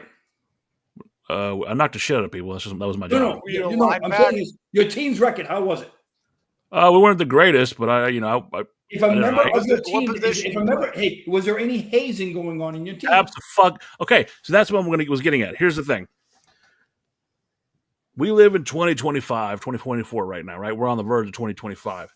In 1997, 1996, into the 2000s, the world was different. All right. We have come a long way as a society. So, the hazing of drinking 3 gallons of water and killing somebody. Hey, I get it. That was wrong. But when I was playing football, when I was in high school sports, and I was doing all this stuff, slapping somebody on the ass or doing some shit or fucking with a motherfucker or filling someone's locker room with shaving cream or taking a towel and letting the tip, I'm not proud of this, but back in the day, we used to do nut checks. Oh, you left your midsection exposed and cock tap. That was Pat's favorite thing to do. We would tap. The first time it happened to me, guy came up, motherfucker. What's the capital of what was the capital of Thailand? What? Bangkok. Bam. And I knew after that, you better know some fucking geography because they're coming. But again, I was a member of a team, and it was a thing that brought unity. Do I think it's right? Do some of the things that we got away with, and some of the things we did, the drinking and the shit like that we did when we were younger, and like the hazing with drinking? No, probably fucking not. Because there was many a night that I probably should have been not puking my guts out. Here's the thing. Hold on one second. This is 1980 something what you're talking about. Yeah. So if our society is elevated this far, I can tell you right now, the shit we did was stupid. What Gerard and them were doing was probably dumber than the shit we were doing. But go ahead, Jake. Like I said, I told you guys before, what killed the wrestling industry behind the stage, what happened behind the scenes was the internet. Okay, it killed the internet. The stuff that used to go on, like I said, it was an enjoyable time, but for different kind of things behind the scenes. Did this stuff go on every day? No. But I'm telling you this right now. And, locker room etiquette back then is not what locker room etiquette is today. But even then, Gerard, locker room talk is not what it was behind the day. Again, I'm going by locker room etiquette and locker room etiquette, locker room talk. Well, same thing to me. Go back to again, I hate doing political shit, but go back to the regional election.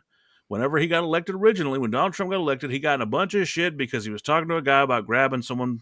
Whatever. Yep. You're going to sit here and tell me, any of these guys that had a fucking fit, any of them were actually in a sports system, or anybody that was in a high school didn't talk about, oh man, I would love to hit that. Look, I'm not saying we're fucking perfect, but we're not fucking prudes. And you're absolutely right. Yes, when Stephanie Vaquer had dropped that bomb and I looked at her ass, I looked at my wife and said, okay, she has a nice ass. Look at those cheeks. I said that. That's my wife. I'm talking to my wife. I told you before. There's a difference between a pedophile and a pervert. None of us are pedophiles. We all might be perverts, though. There's a difference. Pedophiles act on their bad thoughts. Perverts think bad thoughts. There's a difference. It's like you might be in traffic. Guy cuts you off. I want to kill that guy. But you don't actually do it. You don't kill him. That's just a bad thought. If we all were in jail for our bad thoughts, what would there be, 10 people on the streets right now? It's okay to have bad thoughts. It's okay. But it's where you take those bad thoughts, where you put those bad thoughts, how you act on those bad thoughts. Now, the thing that I'm going to say right now, how do we know the script wasn't flipped? How do we know the accuser wasn't actually the one doing the dirty thing and he flipped the script? It's a question that people don't have the one, they don't think about it, and maybe they don't want to ask that. Because again, what you're dealing with here, without going into too much, because I don't want to put any information about for a case or That's anything. why I'm not naming names. How do we know the accuser didn't flip But the what script? I'm saying is, He was the aggressor. people don't bring stuff like that up and don't ask these questions out of fear. Oh no, I'm rationalizing this, or I'm attacking somebody. Well, it's real easy for you to say that when you're attacking a dead man. He doesn't have the right to fucking defend himself, right? But he does. Yeah, he does. He's dead. And again, it's not you've never been, and I want to clarify, you've never been a Mel Phillips shill. You've never, when a conversation and the stories you tell me about your history, and when he comes up, hell, go back to the interview. You kicked the man right in the daddy bag. A lot of things I didn't tell people, and I want you guys to hear this. And Jacob, I don't think I've ever told you. He was such a bad guy. He played the organ for my sister's wedding for her to walk down the aisle. But he was and this was 7 years after Give me the 1 fact that second, this I'll be all right happened. back. Huh? He had to do something. 7 years after the fact. If anything had happened in that 7 years, don't you think I would have had a different of opinion? Now, Dan has seen the video. Dan has seen the photos of my father, Mel Phillips, my nephew at the wedding reception. I've also seen other photos, and I'm going to bring those if you're okay with that. I've seen photos of a man, and again, I don't know him, and I can't. I'm sure I know people can say you can't make a judgment on a photo. A picture's worth 1,000 words, though. You know what I did see? I saw a man on a Christmas day opening presents with kids and family of Gerard. I saw a man holding a baby. I saw all this stuff. And you know what you don't see? I'm telling you this because research was done to make documentaries. Research was done to do all these things, but you'll never find photos of him in a softer light because it doesn't fit a narrative. I know coming on here and talking about this, it's a double-edged sword because I feel like I'm being able to let my friends speak on a truth, but then you'll have your mobs that'll come out and say all this horrible stuff. Well, you're supporting this. I've never once said I supported shit. What I support is the idea of due process. What I support is the idea of, yes, this man is dead, but give him the same fucking rights and privileges that anybody else would have to tell the fucking story. And I don't mean one side of it. And for those of you who have been in contact with us at this channel and said things, how about you keep in contact instead of cutting off that contact when the narrative doesn't go your way? Here's the thing I would tell everybody, and I want people to understand this one. For anybody out there who questions me, I will say this. You have people out there that was around Mel Phillips 2 to 5 years. I was around him for 15.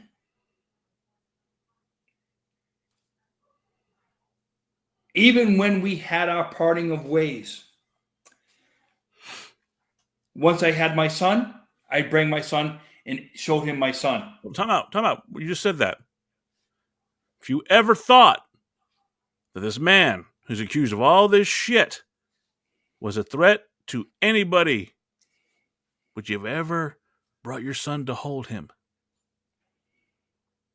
Or would you ever brought him to hold your son? When friends of ours died, I let him know that they died, even though we had a falling out. So we had a falling out over financial stuff. But I still respected him enough to where I said, I cannot have this kind of friendship with you because of this, but I respect you enough to let you know this. Respect goes a long way. And I respect, and that's the reason why I've done what I've done for him, out of the respect factor. Take away the personal part of it. Personally, the parts that he gets, that man helped me become a man with my father. Now, I had to leave for a second because I guess my niece is coming over for some reason. I don't know what's going on. My house is it's a circus over here. But I asked how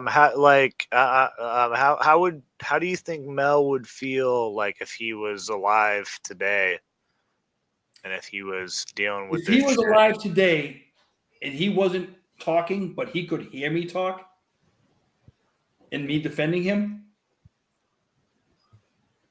he'd be, how can I say,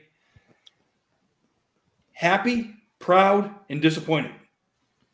Well, because I'm not really sure, like how old was he when he died? Like, cause he was in They his say eighties. if he died in 2012, it was 62. Yeah. So he'd be 74 today.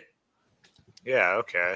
So if he was alive, like I said, he'd be proud, proud and disappointed at the same time. Proud, happy, and disappointed at the same time.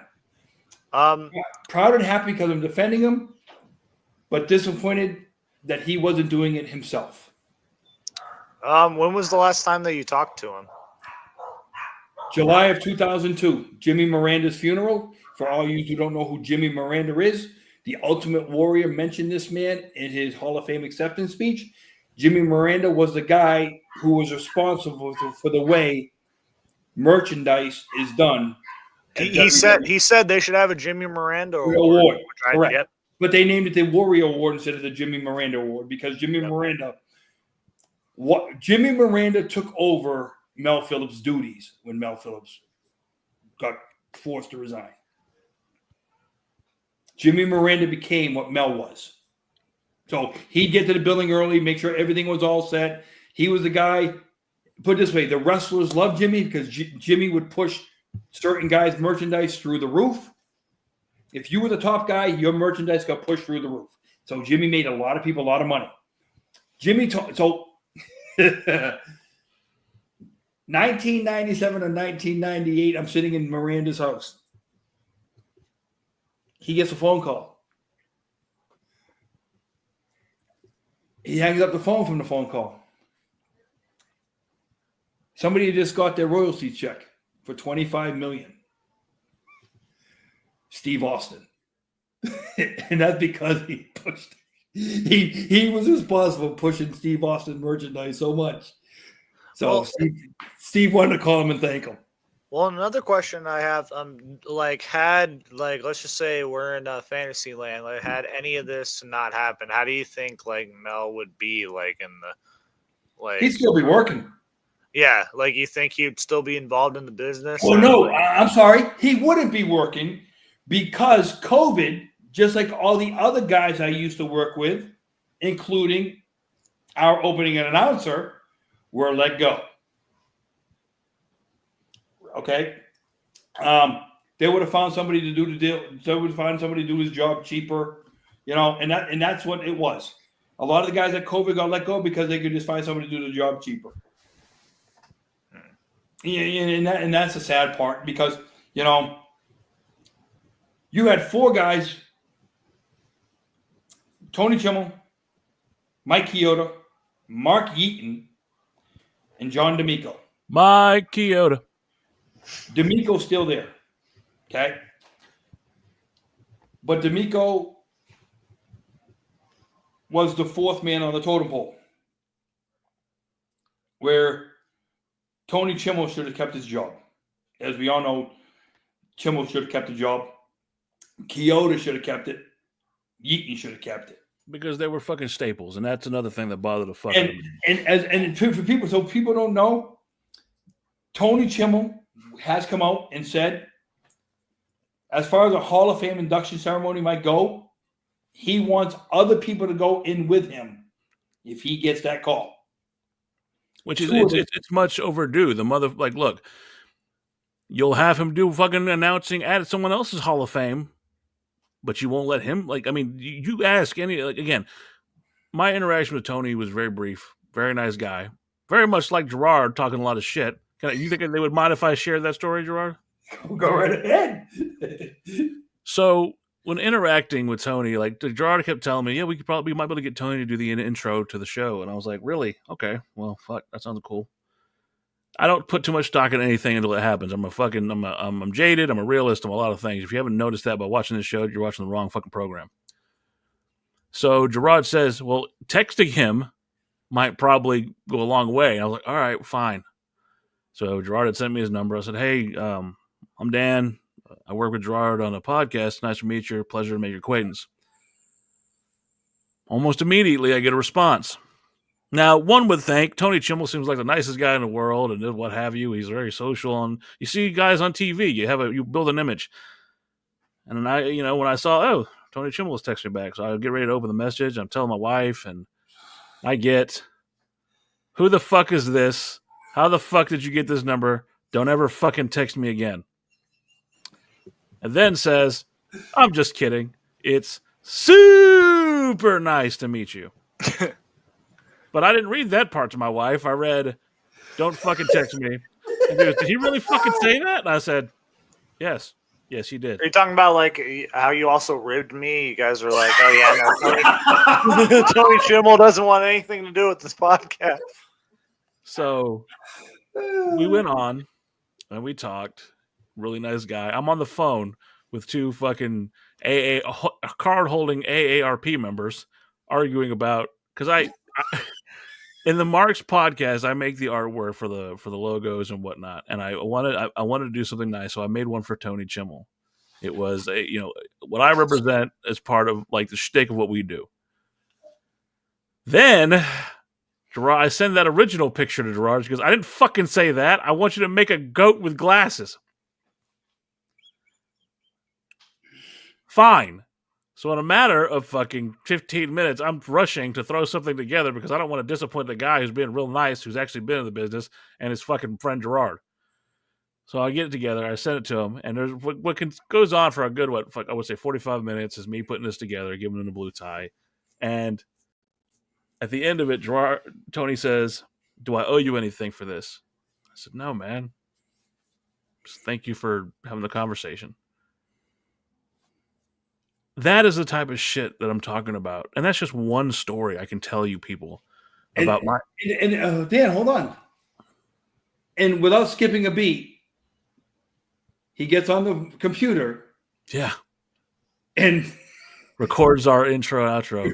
And he goes, do you want me to do, how do you want me to do this? Fucking Marks, what do you want me to do with this? And I'm like, dude, just do your thing, brother. Watching two boomers.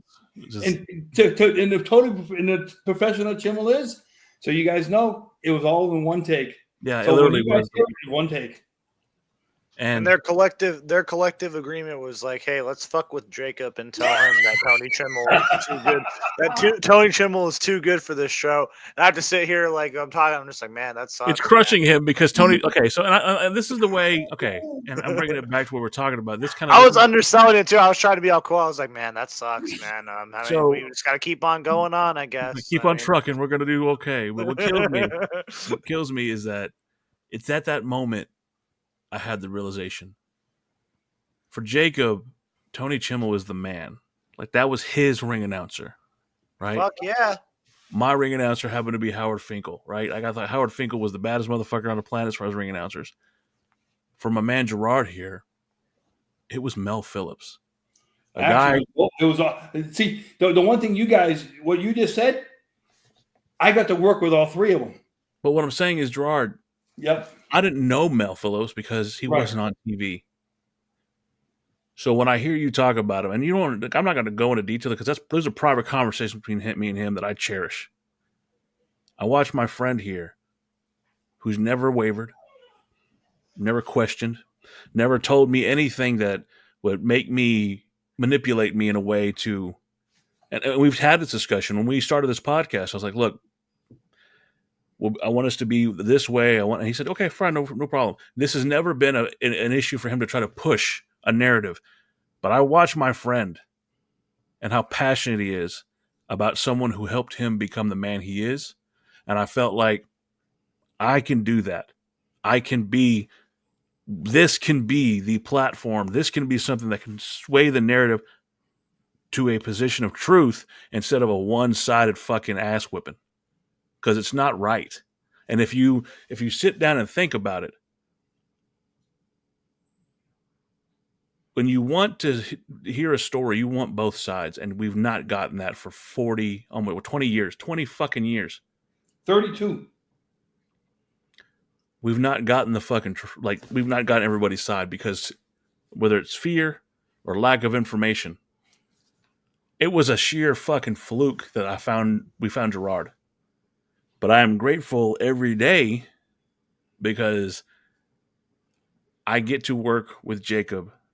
And behind the scenes, some of y'all may know this, but I owe Jacob this because I have always tried to do so many things. And then Jacob got caught up in the mix. And Jacob, you could either confirm or deny this. I promised him we were going to work on something together, and it fell through. And I will never. Dan is he's in I'd like to say he sells, he's like the old west. He would sell you snake oil, and then he would tell you that the snake oil is meant. No, I'm just kidding. No, No, said snake oil.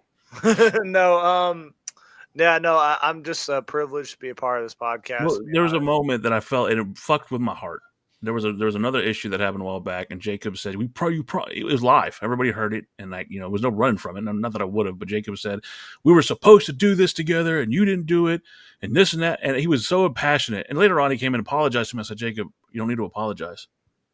You were right. And not to go into the context of that conversation, but you needed to talk to somebody. I was there. We sat there. We talked for fucking an hour plus. Just yeah, it was almost fucking almost 3 hours at this point. And it was like for my time, it was 3 a.m, and we were just talking. Yeah. And I said, I'm working on something. I want you to be part of it. I can't make any promises yet, but I'm going to rectify the mistake I made. And when I had that idea, I immediately the next day went to Gerard and said, hey, I know we just met. You got a real insight for the business. I got a kid who just knows his shit. And I think he would be a great third man for this project I want to do. And without breaking step, Gerard busts out and says, I'll fucking do that. Hell yeah. And I told Jacob damn near pissed his pants because as the show is called Mark's Podcast, he marked out for Gerard. And here we are.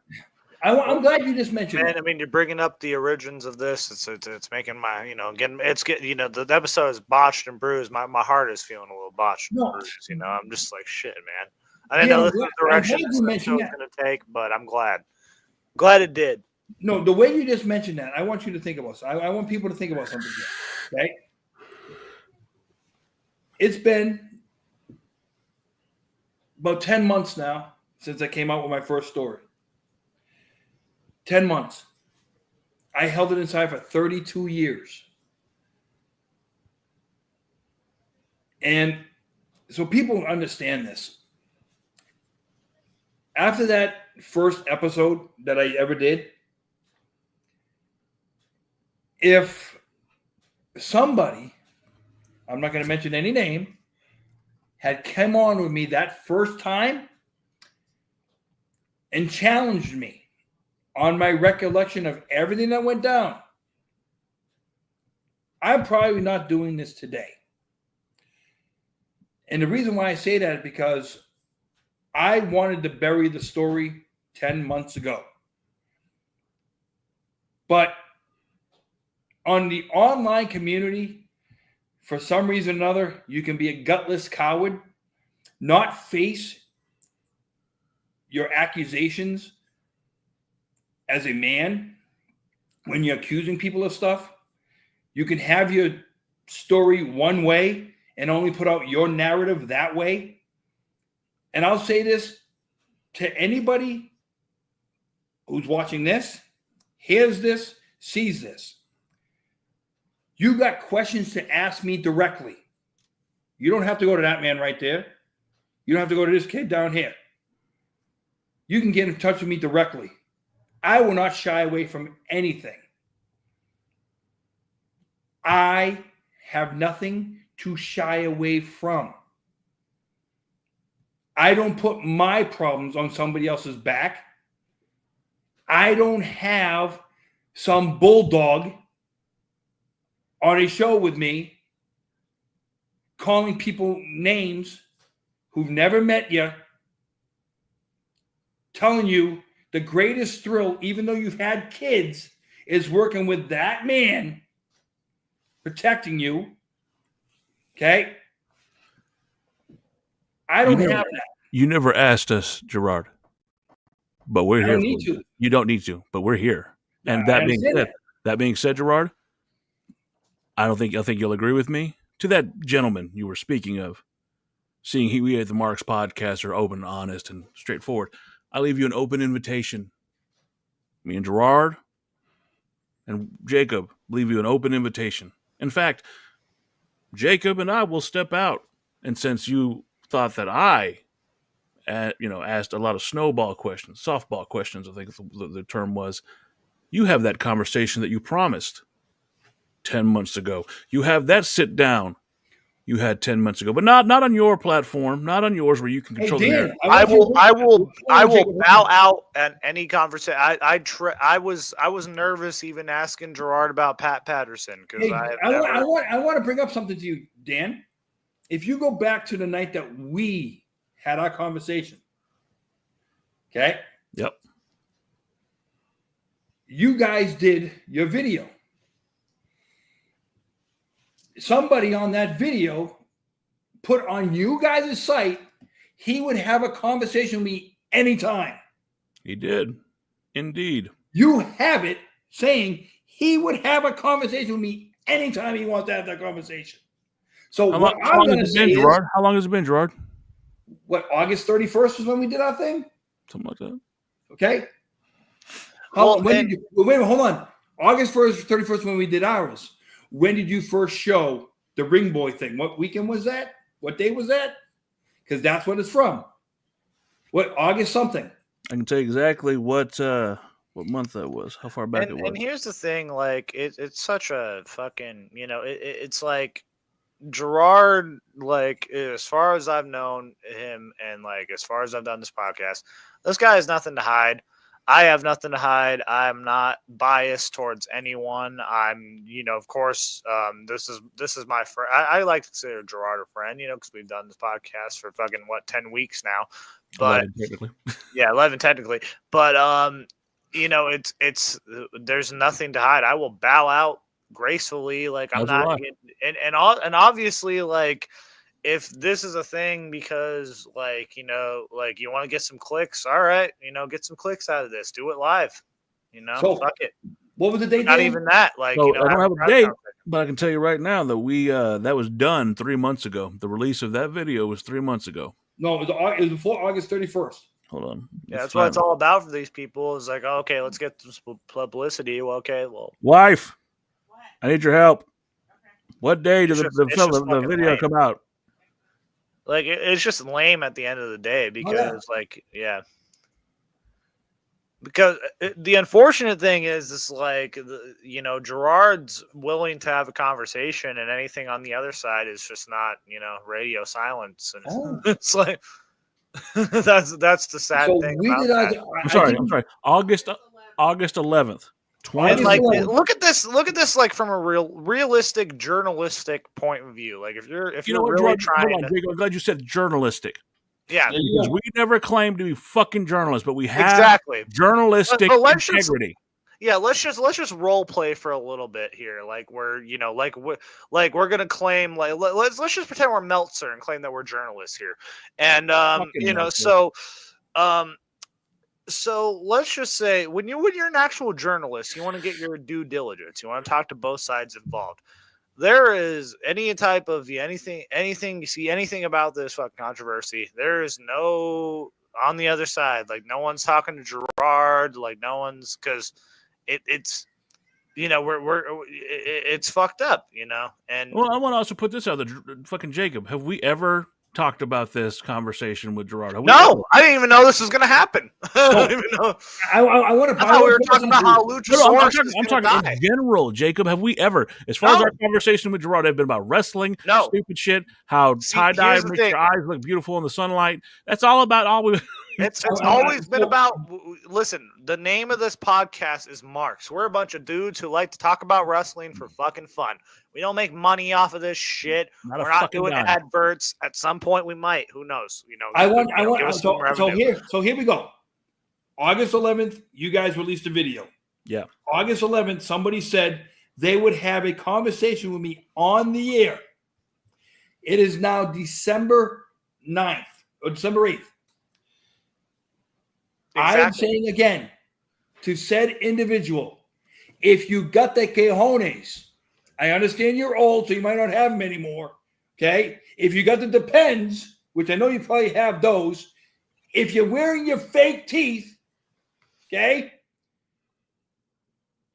put your eyeglasses on, put your hearing aid in. I'm looking at you right in this camera right now saying, if you got the guts, any Sunday night, you can put a message on this right here. We will let you in. And I will answer any damn question you got, you chicken piece of shit. With that, you're done with me. And the sad thing is like, someone would look at that and be like, oh, he's cutting a wrestling promo. Oh, it's a podcast. He's not serious. Right. It's a wrestling promo for a wrestling podcast. So if he wants to talk shit about wrestling, let him come on a wrestling podcast with somebody who actually worked for the company and let him answer it. Exactly. So we're coming to the end. I want to leave it with this. I'll let y'all guys say what you have to say at the end. Jacob and I have never, ever, in the time we've known Gerard, and the time we've done this, and the time we've done anything, claimed that we were wrestlers, that we were fucking anything more than a couple of guys who enjoy the business. Because the business has been part of our fucking lives in the sense that it unified us. It made us feel something. I love wrestling. And I'm not ashamed to admit, at fucking 38 years old, I love wrestling. My fondest memories... It's not the bumps. Not the bumps. My fondest memories are with my dad holding his hand walking into the Sportatorium in Dallas, Texas. Yep. The greatest wrestler I ever saw, the greatest mind I ever saw, I saw on my fucking 6th birthday as he walked into WCW and changed the game. His name was Scott Levy. You might know him as Raven. Later in life, I got the privilege of getting to sit down and talk to that man. And then now I get the privilege of every Sunday working with two guys who I consider friends, working on a podcast that has been fucking nothing but amazing to do.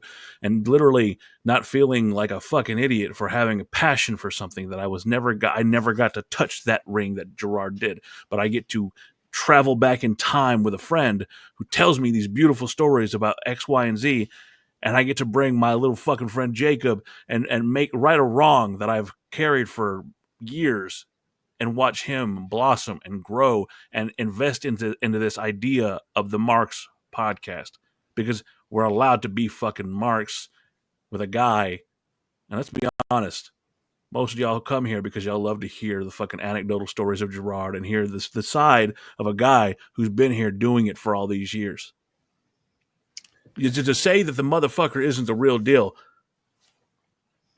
I talked to Tony fucking Chimmel because he said, I got that, don't worry about it. I got to do things, and we've gotten to add to this stuff because he was honest and truthful and trying not to sell me a bill of goods, snake oil, as some people would say. He was always straightforward.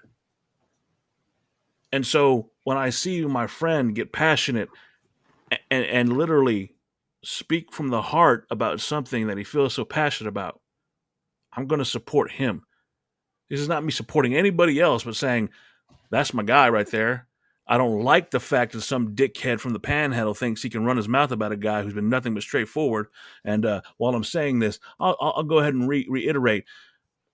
A guy that's always been fucking honest, hardworking fucking man, never fucking bullshit anybody. I don't see any fucking parking tickets on his shit, but he's still busting his ass. But takes the time out of his busy schedule to be here. And I want to make it clear how fucking good he is. He's here before me. Every fucking Sunday. He's waiting for my lazy ass to get here to set up a program. That is the work ethic that this man has for a podcast that we don't, in the words of fucking Graham, never drew a fucking dime. This podcast doesn't make shit. This is straight from loving the game. We love this man, and we're going to look after this man the best we can. So I'll leave my thought. There's my fucking promo, dickhead. Well, I just will say, shit, I did not think that this was the direction of the way the podcast was going to go tonight, but I'm glad it did, because legitimately it was probably like, like I think it was a great conversation to be had. And, I'm just glad, I'm doing this podcast with y'all, realistically, this is episode 10. We got, a lot of shit we got a long ways to go. The wrestling world is going to get even shittier or better. Who knows? It's in a weird period right now. It's on the up and up, or it's on the down and down, you never know.